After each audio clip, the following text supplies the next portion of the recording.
கேட்டீங்களே தம்பி, இந்த கேள்விக்கு தான் தம்பி நான் காத்து நின்றேன். புரோட்டோகால்னா என்ன தம்பி? ஒரு வழிமுறை இல்லையா? இப்ப தம்பி கேமரா பிடிச்சுன்னுக்கிறாரு, நீங்க மைக் பிடிச்சுன்னுக்கிறீங்க, நான் பேசினுக்கிறேன், இது ஒரு புரோட்டோகால் இல்லையா? இந்த அம்மா என்ன புரோட்டோகால் பண்ணிச்சு சொல்லு? ஒரு மந்திரிக்கு போய் கொடை பிடிச்சி நின்னுது, அது எந்த புரோட்டோகால்ல வருது? அப்புறமா அந்த கான்வாய் கார்ல ஏறிக்கினே கம்பி பூச்சின்னு தொங்கின்னு போகுது, எந்த புரோட்டோகால்? ரெண்டு. மூணாவது, டிட்வா புயல், சென்னை முழுக்க வெள்ளம், மேட்டு மேல ஏறி போய் நின்னுங்கன்னு துளி வெள்ளம் கூட சென்னையிலே இல்லை, அனைவரும் பாதுகாப்பாக இருக்கு, அது என்ன புரோட்டோகால்?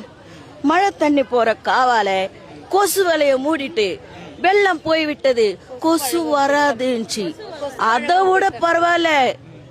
ஒரு இடத்துல போய் போடுறாங்க பவுடரு, ஒரு தம்பி வந்து உங்களை மாதிரி ஒரு தம்பி என்னம்மா கொஞ்சம் கூட வாசனை வரலையே, இது என்னம்மா ப்ளீச்சிங் பவுடர்னா, நான் பாண்ட்ஸ் பவுடரா போட முடியும், நீ